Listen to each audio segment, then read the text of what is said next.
Hoy nos adentramos en un universo literario vasto y complejo.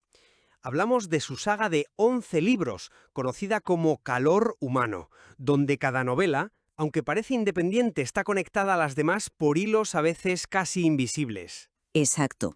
Y la propia escala de este proyecto, de esta obra, nos obliga a plantear la pregunta central de nuestra conversación de hoy.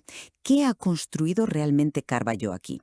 Es, como sugiere el título de la saga, una gran exploración sobre el trauma, sobre el poder redentor de la conexión humana. ¿O es, por el contrario, toda esa introspección psicológica una especie de fachada para algo muy distinto?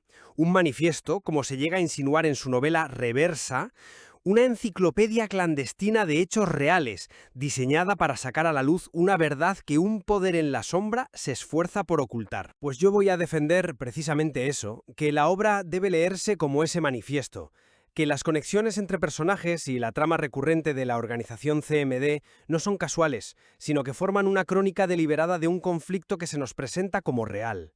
Y yo, en cambio, voy a argumentar que el corazón de toda la saga es la psique humana. Sostengo que esa conspiración es una metáfora potentísima de nuestras luchas internas y que el mensaje final es que el calor humano es lo único que puede salvarnos de los sistemas que nos oprimen, ya sean externos o los que creamos en nuestra propia mente. Mi postura parte de una premisa muy clara. La saga es, en esencia, una historia suprimida contada por entregas. La prueba más, digamos, directa la encontramos en Reversa, donde uno de los personajes revela que publica estas historias como novelas de ficción para esquivar la censura de una organización y, cito textualmente, documentarlo todo. O sea, no es una metáfora, es una declaración de intenciones, en toda regla. Y la coherencia del universo lo respalda. No es casual que la organización CMD, ese conglomerado que opera en la sombra manipulando la información, sea el antagonista en libros tan distintos como Psicosis, donde experimentan con el protagonista JC, o La Vidente, donde secuestran y reprograman a la gente Luciana.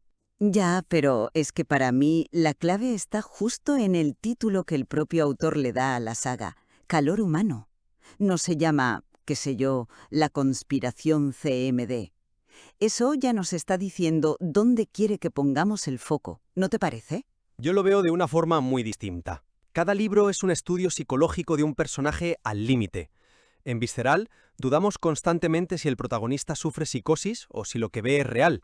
En Ave Marina, exploramos el trauma de Alicia y su lucha por sobrevivir. La acción, la conspiración, todo eso siempre está al servicio de ese conflicto interno. La CMD es un símbolo, una metáfora de las fuerzas que nos rompen por dentro. Para Alicia, por ejemplo, representa el patriarcado, el trauma de su padre. Para los protagonistas de Javi Verona, la corrupción del sistema capitalista. La verdadera trama no está ahí fuera, en la conspiración, sino en las relaciones humanas que permiten a los personajes sobrevivir. Gino y Dana, Alicia y Gabriela. ¿Ese es el verdadero calor? Entiendo tu punto sobre la metáfora, de verdad. Pero entonces, ¿cómo explicas la interconexión tan precisa, casi milimétrica, de los personajes? No parece algo simbólico, sino más bien una cronología deliberada. No son solo temas que resuenan, es que son las mismas personas moviéndose a través de diferentes historias. Un momento, perdona. ¿A qué te refieres exactamente con precisa? Pues a ver, pensemos en Desi. Lo conocemos como protagonista absoluto en Reversa, luchando contra el sistema. Pero es que luego descubrimos que ese mismo Desi es el padre ausente y maltratador de Alicia, la protagonista de Ave Marina. O Luciana, que es la protagonista de La Vidente, una mujer a la que le roban su identidad, y de repente reaparece como una agente secundaria, la número 671, en las misiones de Osvaldo en la caja vacía. Esas no son coincidencias temáticas, son piezas de un puzzle, y esto sugiere que hay un orden de lectura óptimo para descifrar la conspiración. Mm. Ahí es donde yo veo las cosas de otra manera. Yo no creo que sea un puzzle con una única solución, sino más bien una red temática. El autor usa a estos personajes recurrentes, a estos arquetipos, para analizar una misma idea desde ángulos diferentes. Deshi no es solo el padre de Alicia, es el símbolo del trauma que se hereda de una generación a otra. Luciana encarna la identidad rota, una lucha que de hecho vemos en casi todos los personajes de la saga. Pero el hecho de que sea el mismo personaje literal en libros distintos invalida la idea de que sea solo un símbolo, no. Es una persona concreta con una historia que continúa. No la invalida, la enriquece. Que sea el mismo personaje te permite ver cómo ese arquetipo, el del trauma o el de la identidad rota, se manifiesta en contextos diferentes. Por eso creo que no hay un orden de lectura correcto.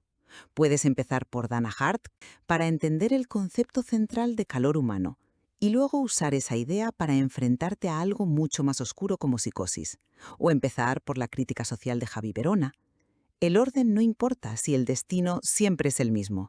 La comprensión de la psique humana. Pero si fuera un puzzle histórico, como yo defiendo, el orden sería crucial.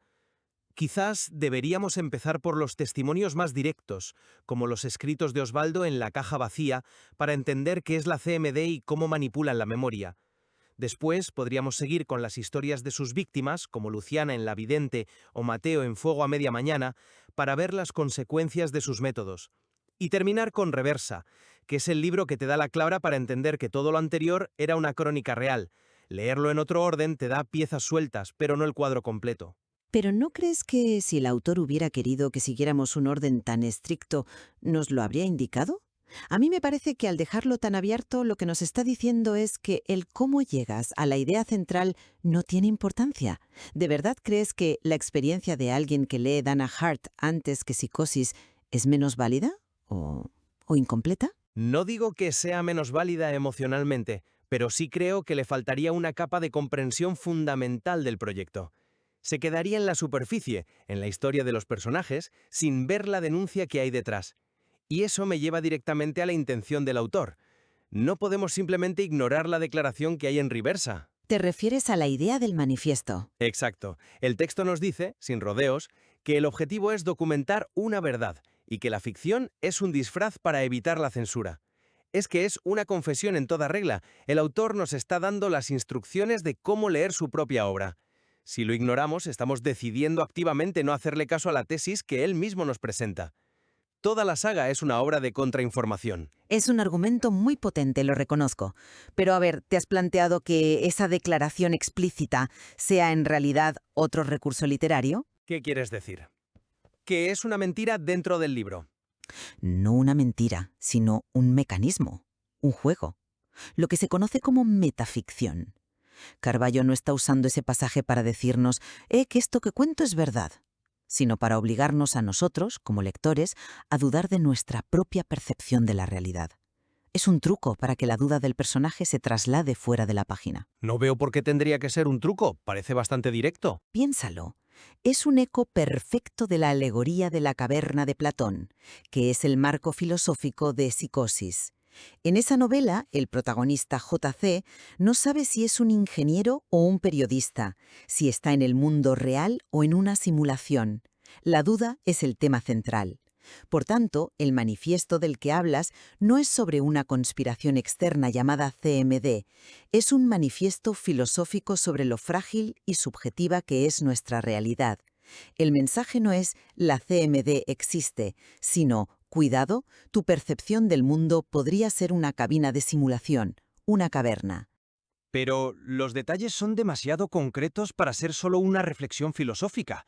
Cuando en La caja vacía se describe el proceso de lavado de memoria de Osvaldo o la reprogramación de Mateo en Fuego a media mañana, no se habla de metáforas del olvido. Se describen técnicas, procesos, casi como en un manual. Eso parece una denuncia. Claro, porque para que la metáfora funcione, tiene que ser creíble. La CMD tiene que parecer real para que represente de forma eficaz a esas fuerzas, ya sean internas o externas, que proyectan sombras en la pared de nuestra caverna particular. La CMD es la personificación de la duda, del poder que nos hace cuestionar lo que somos. Lo que me lleva al propósito final de la saga. Si mi lectura es correcta, y esto es un manifiesto, el objetivo del lector es resolver un misterio. Cada libro es un expediente, un volumen en esa enciclopedia clandestina que se menciona. La satisfacción no viene de la emoción, sino del descubrimiento intelectual. ¿Descubrimiento de qué exactamente? De conectar los puntos. De darte cuenta, por ejemplo, de que el comandante Zhou, un antagonista en La reina en el tablero, fue reprogramado con la misma tecnología que usaron con Osvaldo en La caja vacía. O de entender que el Dr. Gerard, que aparece en varios libros, lucha contra la misma cúpula que creó al héroe fallido de Fuego a media mañana. La experiencia de lectura completa es la de un detective que une las pistas repartidas a lo largo de 11 expedientes para desvelar una verdad oculta. No, ahí sí que no estoy de acuerdo. Yo creo que si te quedas solo en resolver el misterio, te pierdes lo más importante. La saga no te pide que seas un detective, te pide que te mires al espejo. El propósito es la catarsis, la introspección. No hay un misterio que resolver, sino una condición humana que comprender. Pero la trama conspirativa es muy dominante en muchos de los libros. Sí, pero ¿cuál es el momento que de verdad recuerdas de Ave Marina? ¿El descubrimiento de un complot o la escena en que Alicia y Gabriela se apoyan la una en la otra en la isla para sobrevivir? No a la naturaleza, sino a sus propios traumas. ¿Quién no ha sentido la desorientación de JC en Psicosis o la lucha de Alicia contra un pasado que la define?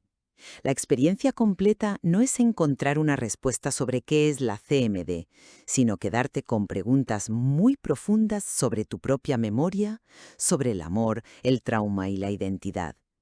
Por eso el título es tan importante.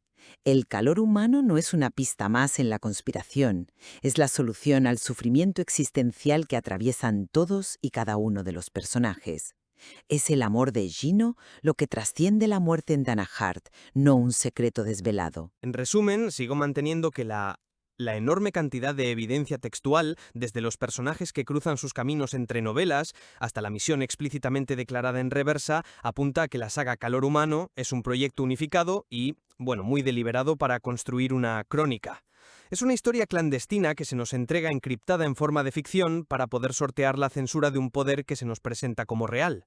Y yo concluyo reiterando que la verdadera genialidad de la obra no está en el puzzle, sino en su profundidad psicológica.